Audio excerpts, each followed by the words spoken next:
Muy buenos días, hermanos. Abran sus Biblias, por favor, en Apocalipsis, capítulo 18, versículo 8.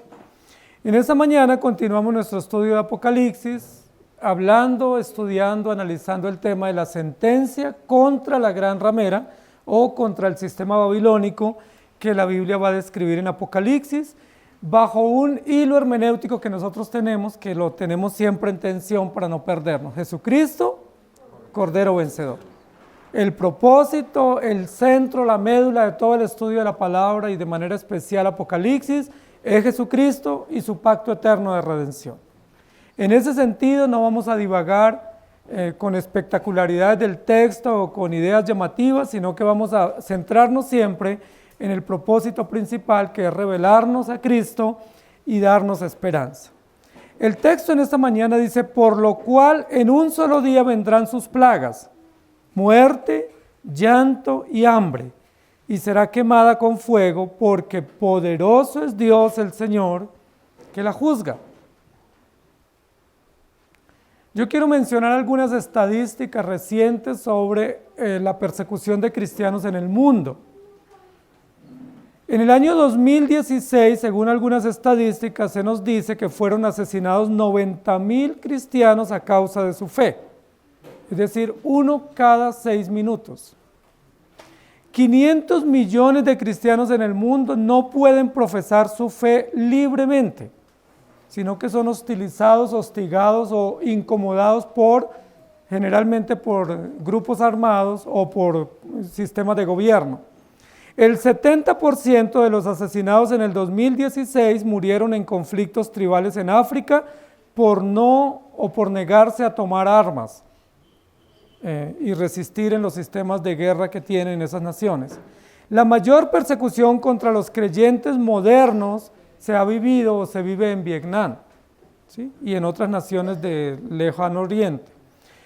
¿Cómo son torturados los creyentes? Desmembrados, desterrados, perseguidos, les son confiscados sus bienes y en el peor de los casos son llevados a la muerte. Yo en esta mañana tengo la misión como predicador de decirles que las cosas no van a mejorar, porque normalmente nosotros creemos que las cosas van de menos a más, es decir, que vamos en prosperidad y que la modernidad o que muchas de las leyes contemporáneas nos van a permitir una mejor vida a los cristianos, pero la historia y la Biblia nos registran que no es así. Que a medida que pasan los tiempos, aunque haya tecnología y haya modernidad y avances, realmente la persecución contra los creyentes se hace más recia. Y eso lo hemos visto a lo largo de la historia. Que hay persecución contra aquellos que profesan una fe diferente. Y que esa persecución se debe a la rebeldía del hombre contra Dios. Desde Génesis 3, el hombre y la sociedad humana se ha rebelado contra Dios. Y ha decidido vivir sin Dios. Y desde Génesis 3 nosotros cosechamos, los creyentes, cosechamos persecución. Desde Génesis 3 cosechamos muerte, cosechamos llanto y dolor y hostilidades por parte de familiares, de amigos, de vecinos, pero también de sistemas políticos y gobiernos hostiles contra los creyentes. Ustedes miran la Escritura, todo el Antiguo Testamento está lleno de persecuciones. ¿Quiénes persiguieron a los creyentes? Naciones, imperios, reyes, gobernantes, militares, que se levantaron en contra de Dios y en contra de la iglesia. La pregunta que nosotros tenemos que hacernos es: ¿será que Dios no ve todo eso que le pasa a su pueblo? ¿Será que Dios no toma control y cuidado para defender y para salvaguardar a aquellos que Él ha redimido por gracia? La respuesta es sí. Dios ve, Dios conoce y Dios toma venganza de aquellos que han hostilizado a los creyentes y les han perseguido vilmente y de aquellos que les han causado dolor y aflicción. ¿Quiénes son esos sistemas? En Apocalipsis 17 y 18 se describen como un sistema babilónico. Y hemos dicho que Babilonia en Apocalipsis no es una religión, que Babilonia en Apocalipsis no es una mujer y que Babilonia en Apocalipsis no es una ciudad ni una nación. Entonces, ¿quién es Babilonia en Apocalipsis? Es un sistema. un sistema ideológico, un sistema político, un sistema religioso, un sistema de ideas, de conceptos, de argumentos que va contra Dios y contra la verdad. Y que ese sistema tan amplio, con muchos tentáculos, auspiciado por emperadores, reyes, por bestias y dragones, es un sistema que propone o promueve diversión, que propone confusión y que ostenta mucha ambición o promueve mucha ambición. Ya ustedes saben de quién estamos hablando, es decir, de sistemas paganos, de sistemas que proponen o promueven ambiciosamente tener cosas fáciles, tener bienestar sin Dios, paz sin Dios, tener cosas sin Dios y por supuesto lo único que nos traen es confusión y dolor. ¿Estamos de acuerdo? Segunda de Timoteo capítulo 3 versículos 1 al 5 dice: también debes saber esto, que en los postreros días vendrán tiempos peligrosos, porque habrá hombres amadores de sí mismos. ¿Conocen algunos? Ávaros, vanagloriosos, soberbios, blasfemos, desobedientes a los padres, ingratos, impíos, sin afecto natural, implacables, calumniadores, intemperantes, crueles, aborrecedores de lo bueno, traidores, impetuosos, infatuados, amadores de los deleites más que de Dios, que tendrán apariencia de piedad, pero negarán la eficacia de ella. A estos, evita. ¿Quién da esa descripción? Dios a través del apóstol Pablo, y nos describe claramente con muchos adjetivos, con muchos sinónimos, con muchos aspectos conocidos por nosotros, el carácter de los hombres y las mujeres y la sociedad que vive sin Dios. ¿Cómo es una sociedad que vive sin Dios? Ingrata, desleal, implacable, infatuada, necia, intemperante, rebelde, soberbia, blasfema, vanagloriosa. Y parece que la lista no termina, ¿sí? De descripciones de acciones, de tareas y de obras que realizan los gobiernos, los hombres, las mujeres que no tienen a Dios en su corazón, en su conciencia. Deuteronomios 28:1 dice: acontecerá que si oyeres atentamente la voz de Jehová tu Dios para guardar y poner por obra todos sus mandamientos que yo te prescribo hoy, también Jehová tu Dios te exaltará sobre todas las naciones de la tierra. En Génesis 2 y en Deuteronomio 28 y en otros lugares de la Escritura, Dios nos dice: estos son los mandamientos, cúmplanlos para que les vaya bien. Esa es la fórmula del éxito, ¿cierto? Esa es la escalera del éxito para algunos. ¿Usted quiere que le vaya bien? Ponga en práctica los mandamientos de Dios. Ponga en consideración que la ley de Dios es justa y sabia y que tiene como finalidad no solo la gloria de Dios, sino como finalidad práctica, darnos esperanza y bienestar, ¿sí? Y darnos alegría y que podamos vivir tranquilos. Sin embargo, dice la Biblia que Dios, creando al hombre bueno y para que le adorara, Él se rebeló. Y Él decidió vivir por su cuenta. Y lo que vamos a ver en esta mañana es continuidad del versículo 6 y 7 de la semana pasada, donde este sistema babilónico, que está representado en Apocalipsis o simbolizado como una mujer, pero no es una mujer, sino un sistema. Este sistema dice: yo estoy bien y me está yendo muy bien. Me está yendo tan bien que nunca veré llanto, nunca veré dolor y nunca sufriré aflicción.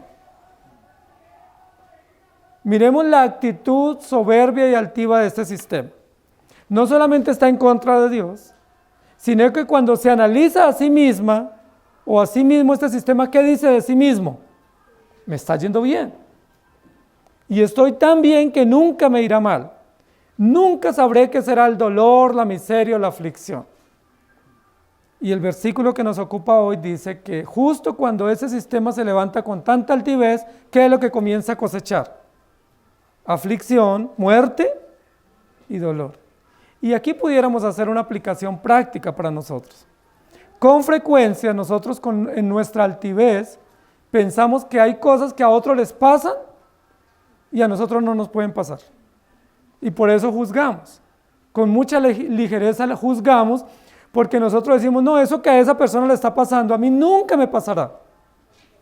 O eso que le pasa a esta familia, o eso que le pasa a este padre con estos hijos, o eso que le pasa a este hermano, a mí nunca me pasará. ¿Y qué decimos? ¿Por qué no me pasará a mí eso que le pasa a él? Porque yo soy inteligente, porque yo tengo mi vida más ordenada, porque yo he propuesto vivir mejor. Pero rápidamente comenzamos a cosechar dolor y tristeza. ¿Y qué decimos? También me pasó. ¿Sí? ¿Por qué? No pensaba que me iba a pasar. Por ejemplo, suele pasar cuando uno ve los hijos ajenos. ¿Qué piensa uno cuando ve hijos ajenos? Todos los hijos ajenos son malcriados. ¿Sí? Los únicos bien educados son los míos. Y uno asegura que los hijos de uno son mejores. O que cuando uno tenga los de uno sí van a ser rectos, muy ordenados. Y nunca va a tener nadie que decir de los hijos de uno. Pero basta solo con tener los hijos de uno. Y comenzar uno a ver que realmente todos los hijos tienen situaciones difíciles y que como padres no tenemos fórmulas mágicas y que todos tenemos serias dificultades en la educación y en el discipulado de nuestros hijos. Y que en muchos de los casos nuestros hijos se nos salen de las manos. Y que nuestra única esperanza es Dios. Lo que esta ramera o esta fornicaria del capítulo 6, del versículo 6 y 7 de Apocalipsis 18 dice es, yo estoy sentada y nunca nada malo me pasará. ¿Cómo ven ustedes esa autoexaminación? Supremamente altiva, ¿cierto? Llena de mucha prepotencia, de mucha soberbia. Si nunca veré dolor, nunca veré aflicción, me está yendo bien. Tengo todas las de ganar. Sin embargo, el versículo dice, por lo cual en un solo día vendrán sus plagas, su muerte, su llanto y su hambre, lo que ella presumía que no iba a tener. Y yo quiero que nosotros trabajemos en esta mañana analizando un poco en detalle el texto, para que nosotros comprendamos qué es lo que la Biblia nos está diciendo. Primero, el contexto del pasaje es que Dios está trayendo sentencia y juicio sobre un sistema malvado. Sobre todos los sistemas humanos malvados que viven sin Dios y que sacan a Dios de la ecuación y que pretenden vivir sabroso y ofrecer placeres y diversión sin Dios, sin principios, sin ley, sin normas. Pero Dios los va a juzgar, ¿sí? Y especialmente contra unos sistemas que se han levantado contra el pueblo de Dios, que fueron los que persiguieron a los profetas en el Antiguo Testamento, que fueron los que exiliaron al pueblo de Dios en el Antiguo Testamento, fueron los que causaron la muerte de Jesucristo, la diáspora en el Nuevo Testamento y los que mataron a los apóstoles. ¿Quiénes son esos sistemas? ¿Cómo los llama Apocalipsis? La Gran Babilonia, o los grandes sistemas de impiedad y de crueldad que persiguen al pueblo de Dios y que van en contra de la moral bíblica. Lo primero que dice aquí es que en un solo día vendrán todas sus plagas. Y esto es crónica de una muerte anunciada.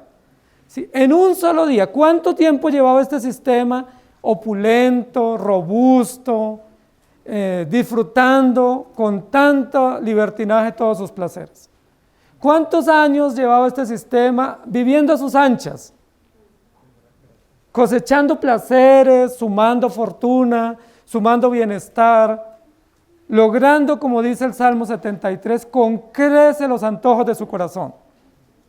Sin ningún reparo y sin ningún límite, sin ningún estorbo. Toda una vida, desde Génesis 3, estos sistemas estaban robusteciendo, se hacían poderosos, se hacían famosos. Pero dice la Biblia, en un solo día, es decir, en un solo momento, vendrá sobre este sistema o sobre todos estos sistemas lo que ellos no esperan. Y la Biblia va a usar un término que se ha usado varias veces en el libro de Apocalipsis y es el término plagas.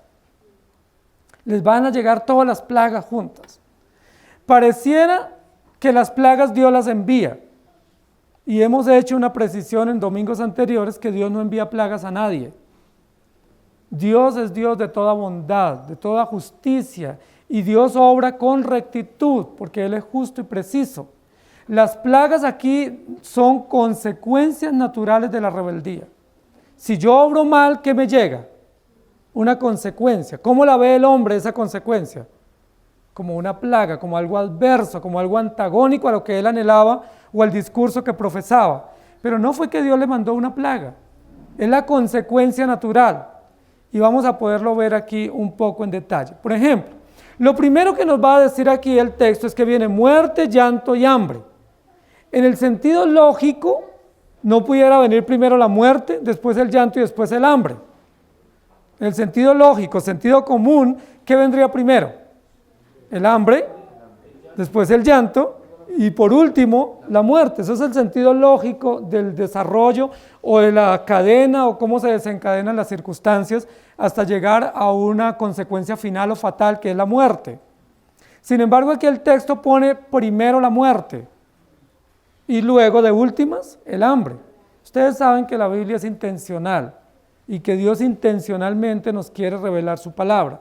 Pero si vamos a Génesis capítulo 2, ¿qué es lo primero que Dios dice? El día que de él comieres, ciertamente morirás. Muerte. Luego le dice a la mujer, por cuanto esto hiciste, con dolor o con mayor dolor y aflicción serán tus partos o tus preñeces. Es decir, llanto, dolor y aflicción.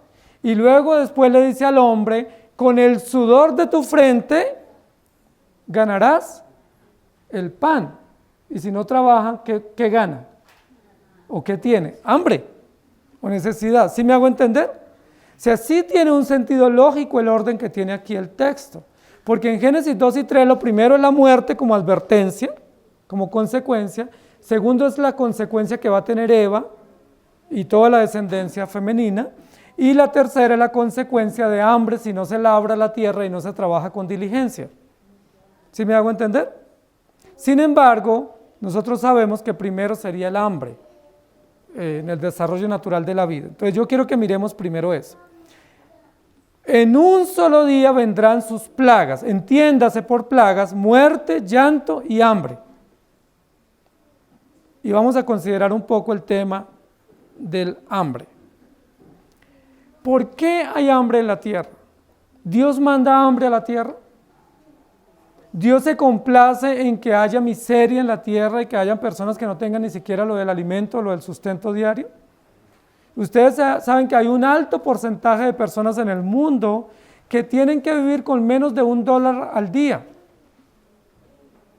que sería más o menos 3.100, 3.200 pesos al día. ¿Ustedes vivirían con 3.200 pesos al día? ¿Ustedes y sus familias? Para nosotros eso es incomprensible, porque nosotros nuestro presupuesto y nuestros gastos son mayores cada día. Pero hay muchas personas en el mundo que tienen que sobrevivir así y que pasan mucha hambre. Y muchas de esas personas, y en muchas naciones hay personas que mueren literalmente de hambre. La pregunta es, ¿por qué hay hambre? Génesis capítulo 1 dice la Biblia que Dios creó la tierra y vio Dios que la tierra era buena. ¿Y qué le ordenó a la tierra? Produzca. Dios le ordenó a la tierra, es una orden celestial, es una orden divina que la tierra produzca. ¿Y qué debe producir? ¿Cardos y espinos? No, debe producir todo árbol delicioso, toda fruta comestible, toda planta agradable para el paladar y comestible y favorable para nuestra nutrición. Y también le ordenó a la tierra que hayan ganados y que hayan animales y que nosotros matemos y comamos. Esa es una orden de Dios desde el Génesis capítulo 1. Dice la Biblia que Dios engalanó, llenó la tierra de todo animal comestible y que nosotros podemos matar y comer y alimentarnos y vivir bien, y de todo árbol frutal y de todo vegetal y hortaliza. Es decir, desde la perspectiva de la descripción de Génesis 1 y 2, ¿debía haber hambre? No, porque toda la tierra es fructífera. Y porque la tierra no solo tuvo una orden en el Génesis, sino una orden permanente de que produzca. Una orden constante de que produzca, que hayan cosechas, que hayan alimentos, que hayan frutas, que hayan verduras, que hayan tantas delicias alimenticias que ustedes y yo tengamos todo lo necesario para vivir. En Génesis capítulo 2 dice la Biblia que además de Dios darle a la tierra la orden de producir, dice la Biblia que Dios puso al hombre y a la mujer en un huerto, es decir, en una granja, es decir, en una finca productiva. Y le dijo que tenía que labrar la tierra, ¿recuerdan? Y dice, le dijo, todo esto te lo doy para que la labres y la tierra te produzca, pero dice que había 4 ríos, que era pues un paraíso realmente. ¿Sí? Era un lugar exquisito para vivir, envidiable, con todas las condiciones para vivir. No solamente oxígeno y alimentos, sino riego, toda la vegetación, la tranquilidad, la seguridad y la fuerza para que el hombre trabajara. Y Dios le dice al hombre, en Génesis capítulo 1 y 2, le dice, 6 días trabajarás. Y si se trabaja 6 días con diligencia, ¿qué se debe tener como compensación? El sustento, el alimento. Si yo trabajo 6 días con diligencia como Dios estableció por principio, ¿qué debo cosechar? Pues alimento necesario, alimento digno y suficiente para poder alimentarme y alimentar a mi familia. Entonces, desde esa perspectiva, ¿debe haber hambre en la tierra? No. Primero, porque Dios le ordenó a la tierra producir. Segundo, porque Dios le ordenó al hombre el intervalo de tiempo, el periodo de tiempo en el cual debe trabajar, que son 6 días. Y tercero, porque Dios le dio al hombre la fuerza y el vigor para que trabaje. Es decir, a todos Dios nos dio fuerzas para trabajar, nos dio energía para trabajar. Y tenemos un tiempo de productividad de más o menos unos 40 años. Todos tenemos ese tiempo natural de productividad, es decir, desde los 18 años que en nuestra nación podemos ejercer trabajo público, nosotros tenemos aproximadamente unos 40 años para producir. Es decir, hasta los 50, 55, 60 somos productivos. ¿Estamos de acuerdo o no? Tenemos fuerza, tenemos condiciones, tenemos vigor, tenemos músculo para trabajar. Entonces, ¿por qué hay hambre?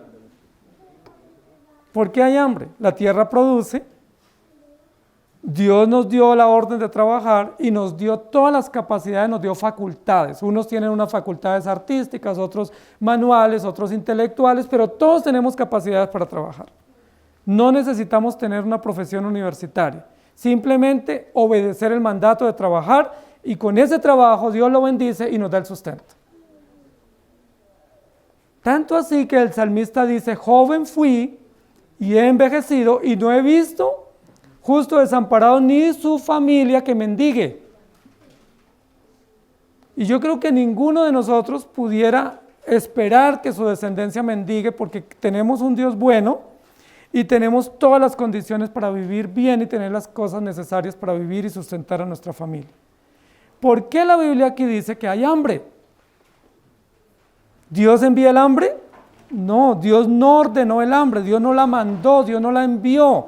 Dios no castiga con hambre porque el hambre es una tortura y Dios no tortura a nadie. Entonces, ¿qué es el hambre? Es una consecuencia natural de nuestra desobediencia, de nuestras malas mayordomías y de nuestro mal proceder, y es una consecuencia natural de nuestra soberbia. ¿Qué fue lo que propuso en su discurso el sistema babilónico? Ambición. ¿Recuerdan? Capítulo 17. ¿Cuál fue la propuesta económica del sistema babilónico? Ambición. Riqueza, fácil. Tener todo a la mano, enriquecerse y llenarse. Y como el sistema propone ambición, que es opuesto al diseño bíblico para la gloria de Dios, ¿qué viene como consecuencia para este sistema? Hambre, miseria, pobreza y escasez. La Biblia nos muestra que en muchos periodos los hombres de Dios, las familias de Dios sufrieron escasez. Recuerden que Jacob vivió una escasez y tuvo que emigrar. Abraham también vivió escasez. Isaac también y tuvieron que emigrar. José tuvo que emigrar a Egipto por escasez, ¿recuerdan? Y Jacob luego con su familia y así en varias oportunidades. Noemí y Elimelech también tuvieron que emigrar a Moab para protegerse porque había escasez. Jeremías también. Los apóstoles en el Nuevo Testamento.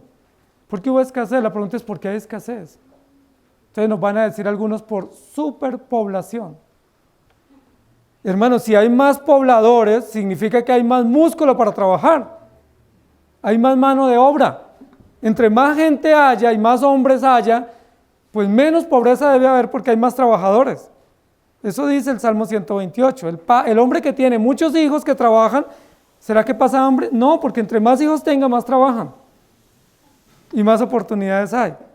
Entonces no es superpoblación, no es calentamiento global, No es que la tierra ya no tenga la vitamina, no es que estemos consumiendo más, no, es que estamos siendo rebeldes y alterando el diseño que Dios estableció.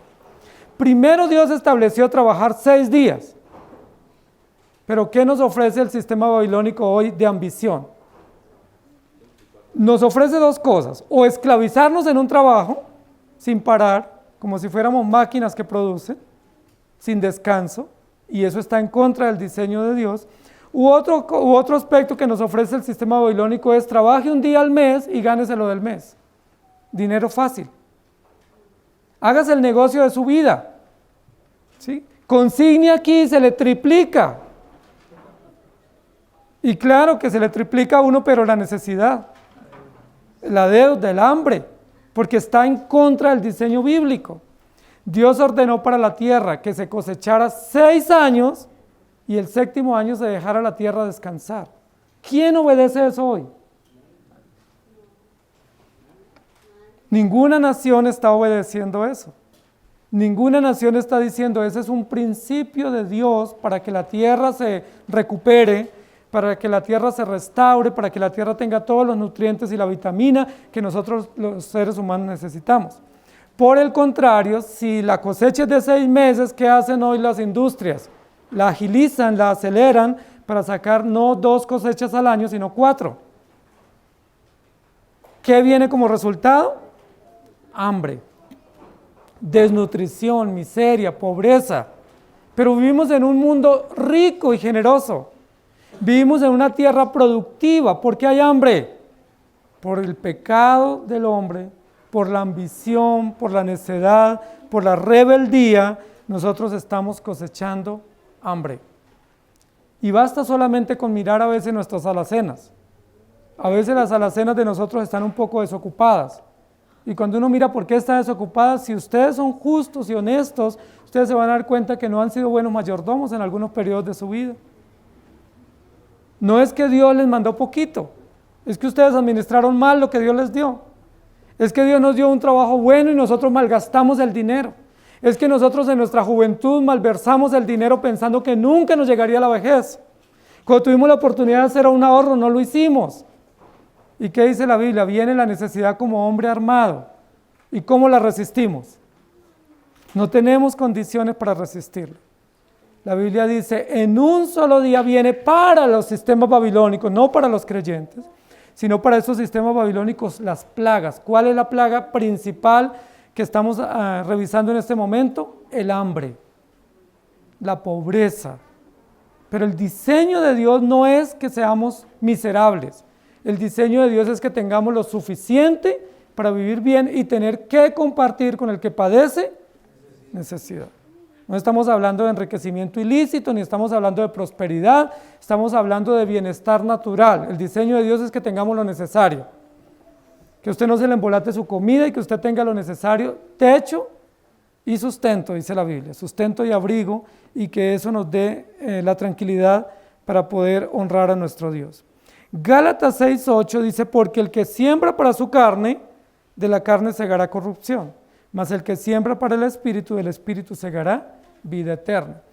Este tema del hambre, o del hambre como consecuencia, está asociado a un principio que estudiamos la semana pasada, es el principio de la siembra y la cosecha. La Biblia dice que cuando los hebreos sembraban la tierra, debía producir al 100%. Es decir, una planta que debía dar el 100% de productividad. Eso es un negocio muy rentable. Esa es la perspectiva económica de Dios. Es como Dios estadísticamente nos muestra que es rentable obedecer los principios de Él. Si tú siembras la tierra y la siembras confiando en los principios de Dios, ¿cuánto te debe dar? El 100%. Es decir, cada planta, cada árbol debe dar el 100% de productividad. ¿No es eso rentable? Eso es exponencial el resultado. Y dice la Biblia también que en algunos casos daba el 60%, pero el diseño perfecto de Dios es el 100%. ¿Quién no quisiera invertir en un negocio donde se gane el 100% y no tenga pérdida? ¿Quisieran hacer ese negocio? Un negocio rentable, pero ¿cuál es ese negocio?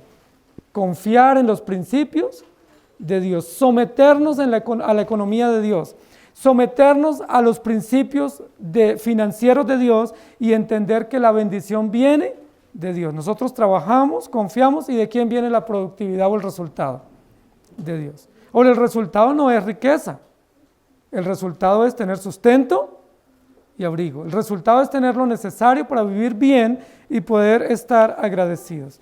Pero este sistema babilónico ha hecho todo lo contrario. El sistema babilónico dice: pongamos a producir la tierra sin parar. Agilicemos los procesos agrícolas para que tengamos no solo 2 cosechas, sino 4. Pongamos los animales en las granjas avícolas o en las granjas porcinas a que no solamente se saque la producción en el tiempo establecido, sino en menos tiempo. ¿Y eso qué trae como consecuencia? Enfermedades, hambre, miseria y, por supuesto, sale a la superficie lo que nosotros tenemos y es ambición desmedida. Proverbios 5, 22 y 23 dice: prenderán al impío sus propias iniquidades y retenido será con las cuerdas de su pecado. Él morirá por falta de corrección y errará por lo inmenso de su locura. Ese texto tomen nota de él, por favor. Proverbios 5, 22 y 23. ¿Cómo erra el impío? Por lo inmenso de su locura. ¿Por qué la Biblia lo considera un loco, un desmedido, una persona que alucina con cosas que no conoce y va en contra del diseño? ¿Por qué Dios lo considera un loco? O un insensato, un necio, un torpe. Porque habiendo un principio establecido, un principio que funciona, que da rentabilidad, un principio que es perfecto y sabio, el que dice: yo tengo uno mejor, yo tengo una idea mejor, ¿sí? Apuesto que mi idea es mejor que la de Dios, les aseguro, ¿sí? Les aseguro que la mía es mejor, es más funcional. Pero al final del día, ¿qué cosecha? La Biblia dice que es un loco, y todo loco al final del día, ¿qué cosecha? Locuras. Sí, dice la Biblia que es como si golpeara al aire, que es como aquel que va a recoger la cosecha y la recoge en bolsillo roto, ¿sí? Que es como aquel que se va a sentar a ver su rentabilidad y no tiene rentabilidad porque lo único que tiene es dolor, aflicción, enfermedades, soledad, tristeza, miseria. ¿Por qué? Porque él siguió un sistema de locura, pero el sistema de Dios no es de locura. Génesis 1:11 dice: después dijo Dios, produzca la tierra hierba verde, hierba que dé semilla, árbol de fruto que dé fruto según su género, que su semilla esté en él sobre la tierra, y fue así. Entonces, ¿cuál es la primera consecuencia que llega a la humanidad y que la humanidad la recibe y la analiza como si fuera una plaga que Dios le mandó? El hambre, pero no es una plaga, es una consecuencia natural. Dios no les envió esa plaga tan generosa. Dios lo que les dice es: si no obedecen mis principios, cosecharán hambre y miseria. Y es solamente nosotros probar. Cuando estamos dándole comida a nuestros hijos a veces son muy exquisitos en su paladar. Entonces dicen: yo esto no me lo como.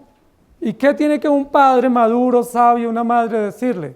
Mi amor, tienes que aprender a comer de todo porque no sabes en qué momento te toque pasar un momento de gran necesidad.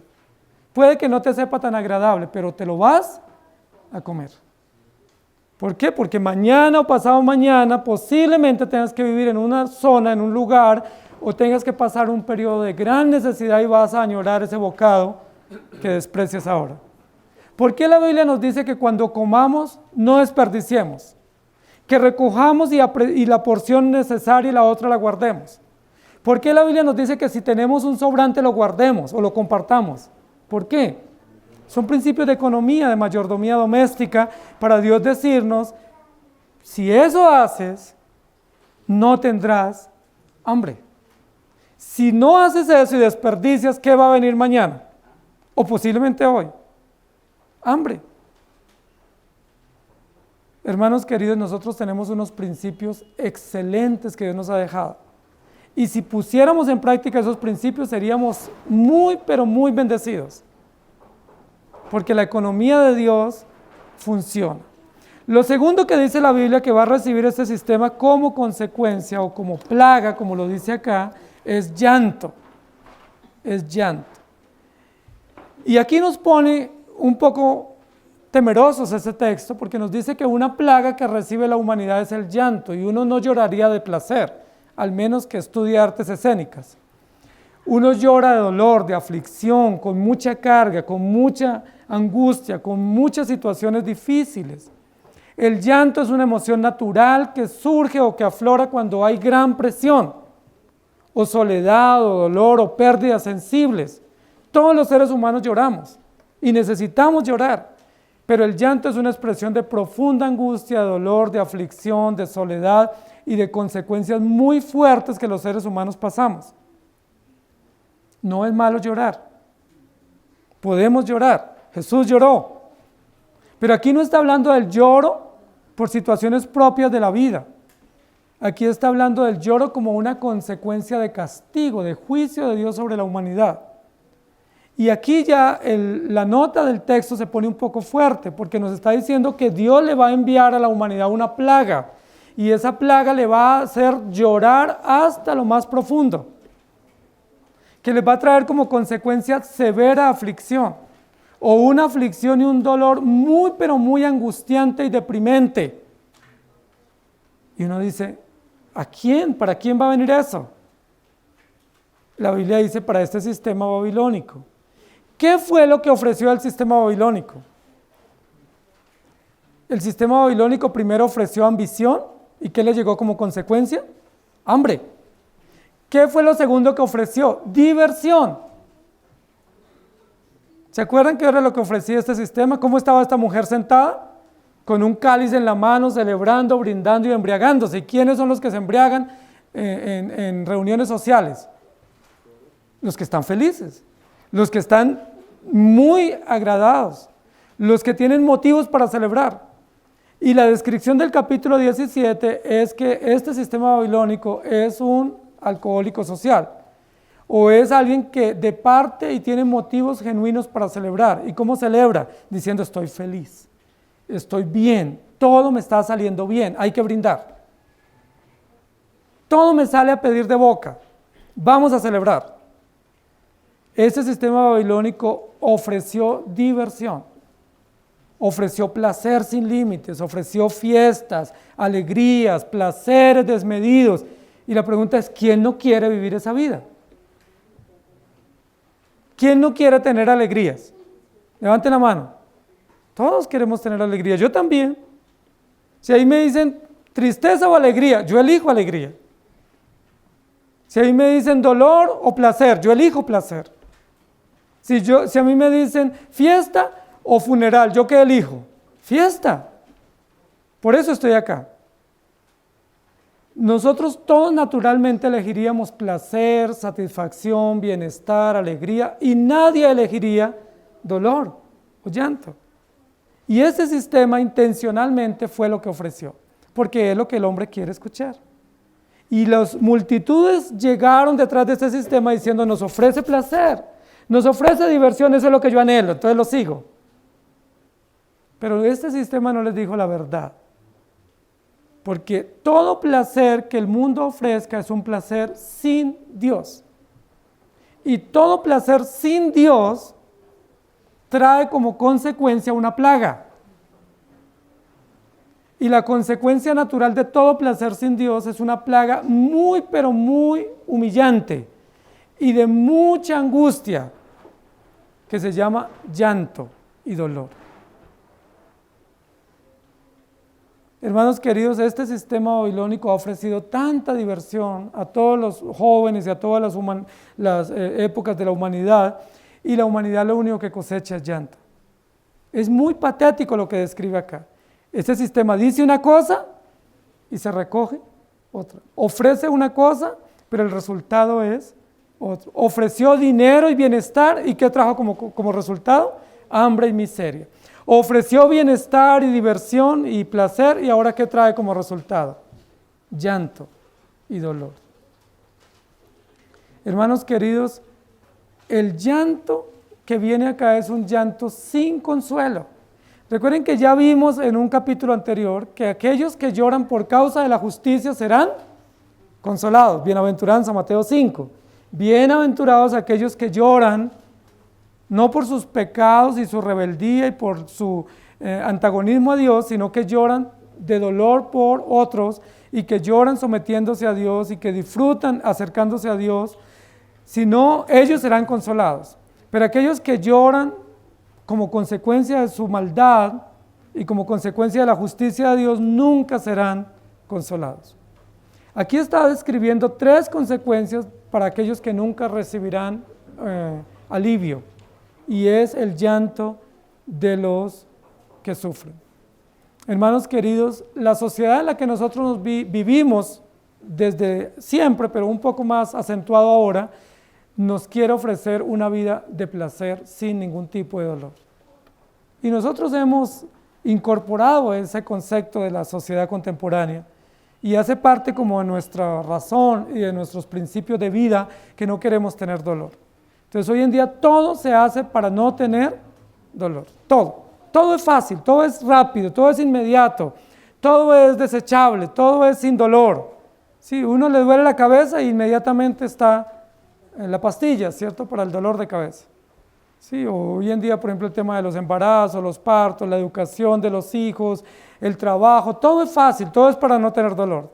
De hecho, ya ni siquiera se cocina en la mayoría de nuestras casas, ¿sí? Porque todo es inmediato, todo está ya precocido, todo ya está en porciones. Solo póngalo en microondas o simplemente coja el teléfono o dé un clic en el celular y llega el mensajero con el pedido, ya todo listo. Y nosotros decimos, qué bueno. Eso es bueno en sentidos de bienestar y en sentidos de facilidad, pero ¿qué malo trae eso? Que implícitamente en toda esa facilidad viene oculto todo un mensaje de no al dolor, no al esfuerzo, no al sacrificio, no a la dedicación, no a la abnegación, no al compromiso, no a la entrega, y eso es totalmente opuesto a los principios del reino de Dios. Por eso nuestros hijos los mandamos a la escuela y solo con que les digan gordito, ya eso es una amenaza terrible para su personalidad, porque no tienen fortaleza para asumir ese reto. O a mí que me digan calvito, no, pues qué bullying tan tenaz, que me tomen del pelo. Eso es inadmisible. ¿Por qué? Porque no hemos desarrollado firmeza, carácter, fortaleza, abnegación, compromiso, y para eso son las tareas que Dios nos ha delegado. Recuerden que en la sociedad agrícola antigua tenían que recoger el grano, lavarlo, limpiarlo, secarlo, trillarlo, molerlo y luego sí comer. ¿Cuánto tiempo tardaba para poder tener uno, por ejemplo, unas exquisitas arepas? Cosechar 6 meses el maíz, preparar el terreno, luego cosecharlo, luego desgranarlo, luego secarlo, luego trillarlo, luego molerlo, amasarlo también, se me pasó eso. Y luego sí, a saborear unas exquisitas arepas. Ahora, ¿cómo hace uno para comer si uno quiere una arepa? Ni siquiera toca salir de la casa. O sea, no entendemos lo que eso significa, el esfuerzo, la dedicación, el compromiso, la disciplina diaria de hacer tareas a largo plazo. Y eso tiene un resultado nefasto en la sociedad. Los jóvenes hoy en día no se esfuerzan para nada. Nuestros hijos no quieren esforzarse ni siquiera para levantarse. La Biblia dice que ni siquiera el perezoso quiere levantar la mano y llevarla a la boca. Imagínense qué esfuerzo, del plato a la boca. ¿Por qué? Porque a nosotros nos ha enseñado todo fácil, todo sin dolor, todo inmediato, todo a un clic. Y eso tiene un resultado catastrófico para el carácter y para la vida, porque la Biblia dice que con el sudor de tu frente ganarás el pan. Y si es con sudor, ¿qué implica? Fatiga, esfuerzo, dedicación, entrega, desgaste, agotamiento, agonía, para uno poder llevar el pan a su casa. Y si uno quiere llevar un poco más de pan a la casa, ¿qué toca? Pues más esfuerzo, y más diligencia, y más disciplina, y más compromiso, y mejor mayordomía. Pero todo fácil, todo ligero, todo inmediato, lo que nos pone es en el resultado de la consecuencia natural del sistema y es llanto. ¿Por qué llanto? Porque yo no soporto esforzarme. ¿Por qué gran atracción trae para las juventudes contemporáneas todos esos realities y todos esos deportes donde no hay mucho esfuerzo y donde rápidamente uno se consigue el dinero? ¿Por qué son tan atractivos? Porque es que usted en 6 meses se gana lo que otro le tocó esforzarse 20 años o 40 años.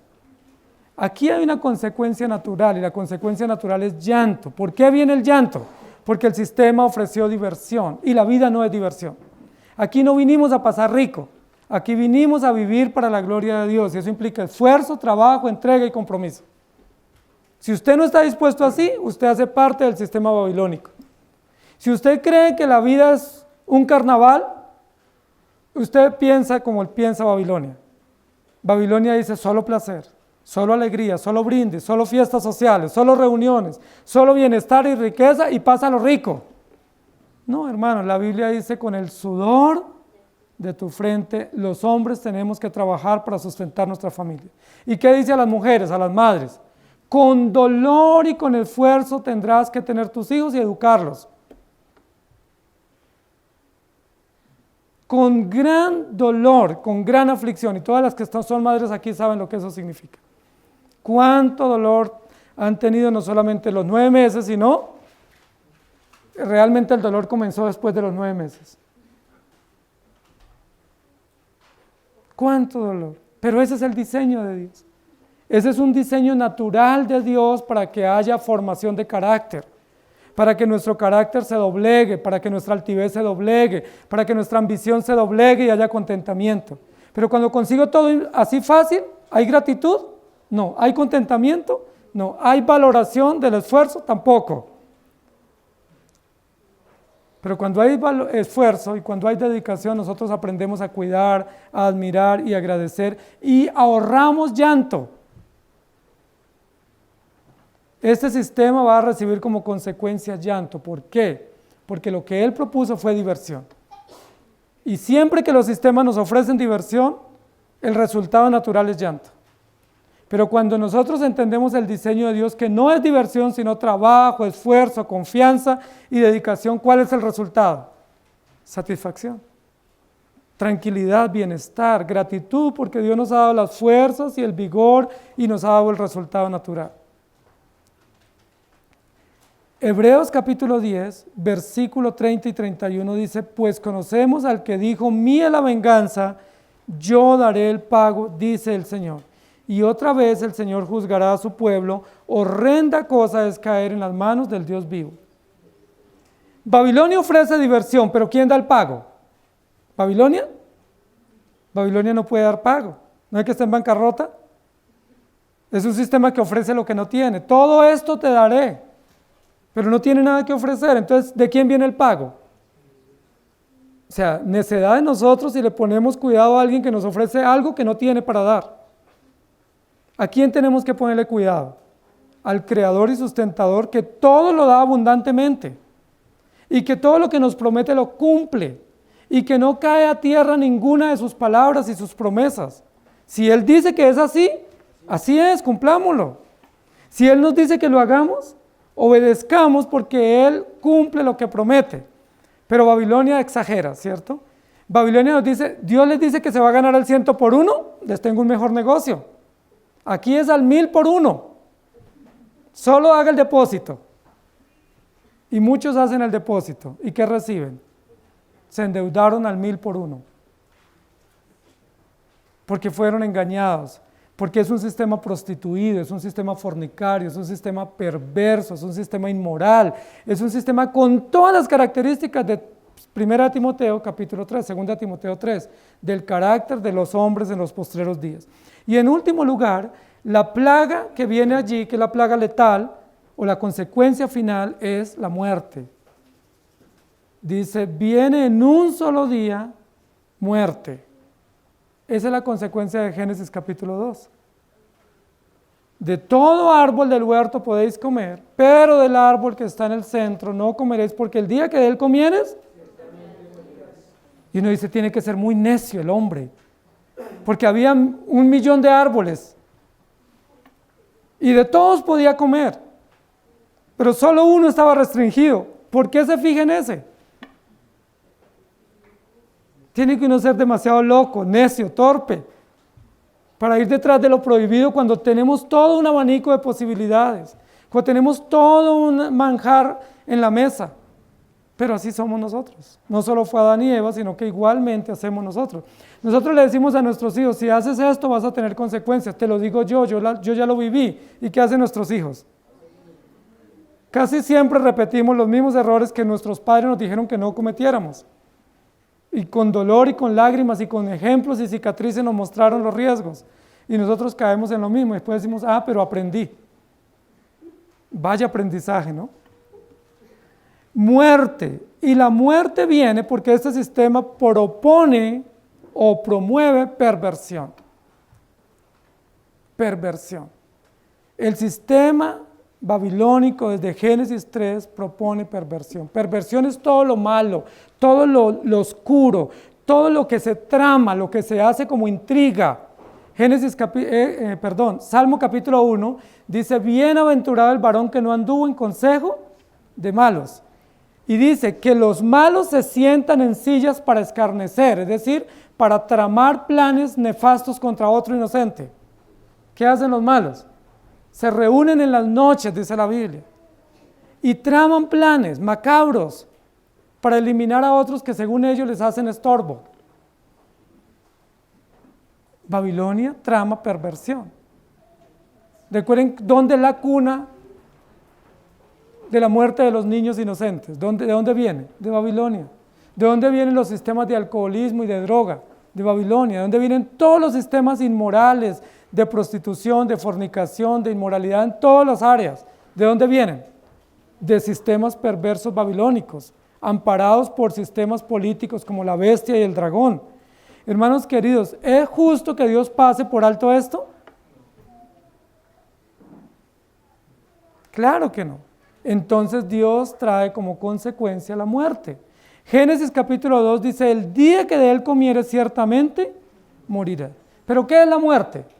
¿Una plaga que Dios manda o una consecuencia por la desobediencia? Es una consecuencia. Todo el alma que pecare morirá. Todo aquel que vaya en contra de Dios tiene una consecuencia natural, justa, determinada por Dios y es la muerte.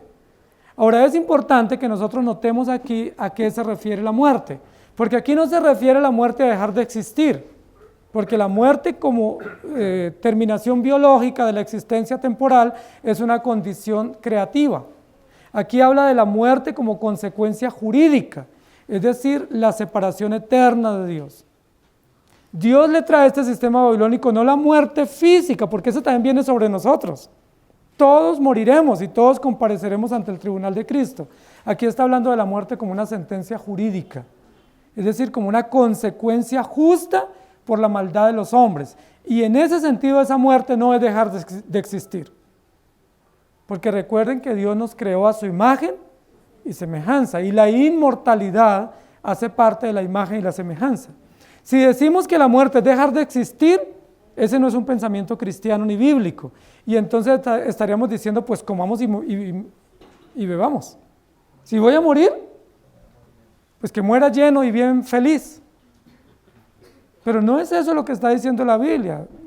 Promovamos la muerte porque esa es la consecuencia final. Lo que está diciendo aquí, ellos están muertos frente a Dios y tendrán que rendir cuentas. Pero no dejarán de existir, serán juzgados eternamente y para siempre, y es lo que la Biblia dice y es lo que nosotros hemos creído. No está hablando de dejar de existir, está hablando de un juicio eterno, de un juicio implacable, pero un juicio justo y natural que viene sobre los incrédulos. Salmo 11, 5 y 6 dice, Jehová prueba al justo, pero al malo y al que ama la violencia, su alma los aborrece. Sobre los malos hará llover calamidades, fuego, azufre y viento abrasador será la porción del cáliz de ellos. Y ahí está hablando este versículo de fuego, ¿cierto? Fuego, azufre, muerte, consecuencia natural. Apocalipsis 9, 18. Por esas tres plagas fue muerta la tercera parte de los hombres, fuego, humo y azufre que salían de su boca. Y luego en Apocalipsis 14, 10. Él también beberá del vino de la ira de Dios, que ha sido vaciado puro en el cáliz de su ira y será atormentado con fuego y azufre delante de los santos ángeles y del Cordero. Y luego en Apocalipsis 19:20, y la bestia fue apresada y con ella el falso profeta que había hecho delante de ella las señales con las cuales había engañado a los que recibieron la marca de la bestia y habían adorado su imagen. Estos dos fueron lanzados vivos dentro de un lago de fuego que arde con azufre. Y luego en Apocalipsis 20:10 dice, y el diablo que los engañaba fue lanzado en el lago de fuego y azufre, donde estaba la bestia y el falso profeta, y serán atormentados día y noche por los siglos de los siglos. Y si les queda duda, Apocalipsis 21:8. Pero los cobardes e incrédulos, los abominables y homicidas, los fornicarios y hechiceros, los idólatras y todos los mentirosos tendrán su parte, ¿dónde? En el lago que arde con fuego y azufre, que es la muerte, Filipenses 3:19, el fin de los cuales será perdición, cuyo Dios es el vientre y cuya gloria es su vergüenza, que solo piensan en lo terrenal. Por eso la palabra nos advierte en Mateo 10:28, no temáis a los que matan el cuerpo, mas el alma no pueden matar. Temed más bien a aquel que puede destruir el alma y el cuerpo en el infierno. Cuando aquí dice que viene una plaga, es decir, una consecuencia sobre estos sistemas impíos y que esa consecuencia es la muerte, no habla de dejar de vivir, habla del juicio que viene sobre ellos y que es un juicio implacable, pero justo porque ellos vivieron sin Dios. Vivieron toda una vida sin Dios, ¿qué les espera al final? Juicio. Eso es justo, hermanos. Nosotros pensaríamos que no. Nosotros, yo lo decía hace 8 días, cuando cosechamos consecuencias adversas decimos, ¿y por qué a mí? Por ejemplo, si yo fui mal mayordomo de mi economía y después tengo calamidades económicas, yo no debo decir por qué a mí, yo tengo que decir gracias Dios porque me estás enseñando que esa es la consecuencia natural. Sería peor que habiendo sido mal mayordomo tenga dinero suficiente ahora. Eso no sería justo. Y cualquiera que me observe diría, eso no es justo, porque malversó, malgastó, fue mal mayordomo y mira todo lo que tiene. Eso no es justo. ¿Qué es lo justo? Si no administré bien, ¿qué es lo justo? Que tenga necesidades. Si no cuida bien mi salud, ¿qué es lo justo? Que padezca en mi salud. Si no instruí bien a mis hijos, ¿qué es lo justo? Pues que mis hijos se aparten y vivan desordenadamente. Eso es lo justo. Y Dios es justo. Aquí, ¿qué es lo justo para este sistema babilónico? Vivieron sin Dios, se rebelaron contra Dios, ¿qué es lo justo? Muerte, juicio. Y ahí vemos nosotros que no hay impunidad, que no se condona ninguno de los delitos y que todos los cargos que Dios tiene contra esos sistemas están vivitos, están en el expediente y no prescriben, no hay vencimiento. Simplemente ahí están y Dios abre los libros y dice, mire, usted vivió sin Dios, ¿cierto o no? Ok, entonces aquí está la consecuencia. Usted vivió para un sistema de ambición, ¿cierto? Ok, entonces hambre y miseria. Usted vivió para un sistema de diversión, ¿cierto? Entonces aquí está la consecuencia natural. Ese es un ajuste de cuentas que Dios hace contra estos sistemas malvados. Ustedes y yo tenemos consecuencias temporales, pero gracias al Señor esas consecuencias no ponen en tela de juicio la redención. ¿Saben por qué? Porque no hay ninguna condenación para los que están en Cristo Jesús. Cosechamos consecuencias, de las mismas consecuencias, pero esas consecuencias no afectan el destino y el estado eterno que ya Dios nos otorgó, de hijos por gracia. No es que yo hoy soy hijo y si mañana obro mal dejo de ser hijo. No, si Dios nos llamó a ser hijos, seremos hijos de Dios. Si Dios nos regaló la salvación, somos salvos. Pero ¿qué no podemos esquivar? Las consecuencias naturales de nuestras malas acciones, que muchas de ellas incluyen hambre, llanto y a veces también consecuencias de muerte, o muerte también, en algunos casos física. ¿Me hice entender? Este es un ajuste de cuentas de Dios para estos sistemas perversos que pone en evidencia que el Señor es el que juzga. El final del texto dice, porque poderoso es Dios el Señor que la juzga. Dios es justo y Dios juzga, y eso nos da a nosotros una tremenda satisfacción, consuelo y esperanza. Y vamos a terminar leyendo 2 de Pedro 1, 19 al 21. Tenemos también la palabra profética más segura, a la cual hacéis bien en estar atentos como a una antorcha que alumbra en lugar oscuro, hasta que el día esclarezca y el lucero de la mañana salga en vuestros corazones. Entendiendo primero esto, que ninguna profecía de la Escritura es de interpretación privada, porque nunca la profecía fue traída por voluntad humana, sino que los santos hombres de Dios hablaron siendo inspirados por el Espíritu Santo. Hacemos bien en poner en práctica la palabra segura que Dios nos dejó, que la tenemos en nuestro idioma y en nuestras manos y también en nuestro corazón. Que el Señor nos ayude. Amado Señor, te damos gracias porque una vez más en este texto nos recuerdas que tú llamas a juicio a todo aquel que vive sin ti, que vive de manera descuidada y de manera desordenada y con una actitud rebelde y altiva ante tu palabra. Te damos gracias también porque nosotros vivíamos así en otro tiempo.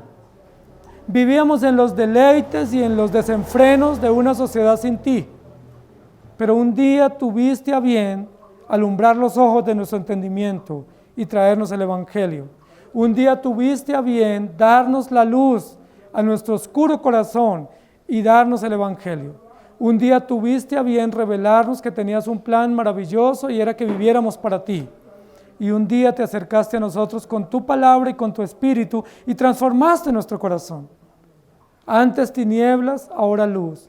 Antes condenados a juicio eterno y ahora destinados a vida eterna.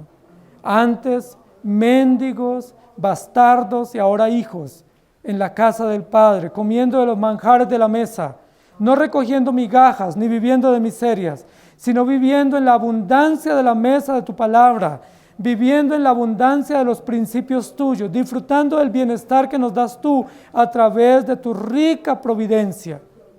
Muchísimas gracias te damos, porque igual como el salmista David, nosotros no hemos visto a ningún justo desamparado. Nuestra familia no está desamparada. Nuestros hijos no pasan necesidades, no por nuestra diligencia en el trabajo, sino porque tú eres fiel y porque tú suples abundantemente para que tengamos sustento y abrigo. Y teniendo sustento y abrigo debemos estar contentos, porque tenemos todo lo necesario para vivir bien, para estar agradecidos y para testificar de tu providencia. Pero aquellos que viven sin ti, aquellos que se confían en sus fuerzas, aquellos que malversan lo que tú les das, los dineros y las facultades y los dones que les das, un día irán a cuentas y en ese día, en un solo día, serán juzgados y recibirán la terrible consecuencia de lo que ellos mismos sembraron durante toda su vida. Hambre, llanto y muerte.